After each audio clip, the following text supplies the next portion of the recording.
সবাইকে স্বাগতম। সবার আগে নতুন নতুন ভিডিও পেতে চ্যানেলটি এখনই সাবস্ক্রাইব করুন। হ্যালো বন্ধুরা, আপনারা সবাই কেমন আছেন? আশা করি সবাই ভালো আছেন। আজকে আমি হাজির হলাম একটি টিউটোরিয়াল নিয়ে কিভাবে উইন্ডোজ 10 অ্যাক্টিভেট করবেন। এটি হয়তো অনেকে করতে পারেন না, তো আজকে আমি দেখাবো কিভাবে এক ক্লিকেই এটি উইন্ডোজ অ্যাক্টিভেট করতে পারবেন। তো চলুন শুরু করা যাক। তার জন্য একটি সফটওয়্যার প্রয়োজন। এই যে এটা KMS অটো, এটা আমি ডিসক্রিপশন বক্সে লিংক দিয়ে দেবো, ওখান থেকে আপনি ডাউনলোড করবেন। ডাউনলোড করে এই যে এটা জিপ ফাইল করা আছে, এটা আপনারা এক্সট্রাক্ট করে নেবেন। তো উইন্ডোজটি অ্যাক্টিভ করার আগে অবশ্যই অ্যান্টিভাইরাস স্টপ করে রাখতে হবে। তো অ্যান্টিভাইরাস স্টপ করার জন্য আপনারা টুলবারে যাবেন, টুলবারে গিয়ে এই যে দেখুন এটাতে ডাবল ক্লিক করার পরে এই যে এটা ভাইরাস এন্ড থ্রেটস প্রোটেকশন, এটাতে রাইট ক্লিক ডাবল ক্লিক করে দেখুন এই যে virus and threat protection setting, তো এটাতে ক্লিক করলাম। ক্লিক করার পরে এটা অফ করে দেবেন। তো দেখুন ভাইরাস অফ, অ্যান্টিভাইরাস অফ হয়ে গেছে। এখন আপনি এক্সট্রাক্ট করতেছে, দেখুন এক্সট্রাক্ট করার পরে এই যে এটা আছে। তো দেখুন তার আগে আমি দেখে নিই আমার উইন্ডোজটি কি অ্যাক্টিভ আছে কি নাই। তো তার জন্য আপনার পিসিতে চলে যাবেন। পিসিতে যাওয়ার পরে এখানে গিয়ে রাইট ক্লিক করবেন, রাইট ক্লিক করে প্রপার্টিজে গিয়ে দেখবেন এই যে এখানে লেখা আছে উইন্ডোজ অ্যাক্টিভেশন। তো দেখুন connect to internet to active Windows, তার মানে বোঝাচ্ছে আমার উইন্ডোজটি অ্যাক্টিভ নেই। তো চলুন আমি অ্যাক্টিভ করতেছি।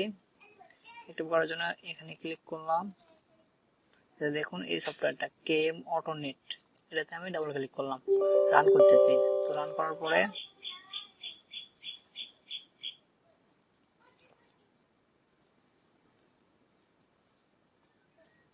দেখুন রান করার পরে এমন আসবে, এখানে দেখুন এরকম একটা উইন্ডো আসবে। উইন্ডো আসার পরে আপনার এখানে অ্যাক্টিভেশনে মারবেন। অ্যাক্টিভেশনে মারলাম। এখানে দুইটা অপশন আছে, অ্যাক্টিভ উইন্ডোজ এবং অ্যাক্টিভ অফিস। তো আপনারা এটাতে অফিসও অ্যাক্টিভ করতে পারেন। তো আমি এখন উইন্ডোজ অ্যাক্টিভ করতেছি। তো চলুন অ্যাক্টিভ উইন্ডোজ মারলাম। তো দেখুন কাজ হচ্ছে। একটু ওয়েট করেন।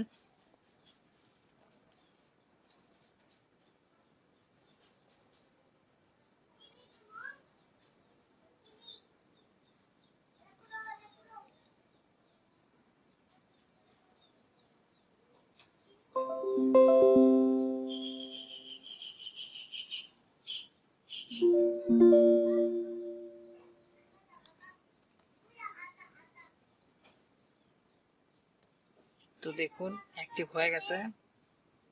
এখন দেখুন আমি মাই পিসিতে যাচ্ছি। পিসিতে যাওয়ার পরে প্রপার্টিতে গেলাম। দেখুন উইন্ডোজ ইজ অ্যাক্টিভ, দেখুন উইন্ডোজটি অ্যাক্টিভ হয়ে গেছে। এখানে প্রোডাক্ট আইডি দেখাচ্ছে। তো এইভাবে আপনারা খুব সহজে এক ক্লিকেই উইন্ডোজটি অ্যাক্টিভ করতে পারেন। তো বন্ধুরা ভালো থাকবেন। আজকের মতো এই পর্যন্তই। যদি টিউটোরিয়ালটি ভালো লাগে তো অবশ্যই লাইক এবং কমেন্ট করবেন। আর নতুন নতুন ভিডিও পেতে অবশ্যই চ্যানেলটি সাবস্ক্রাইব করুন এবং পাশে বেল বাটনটি প্রেস করুন।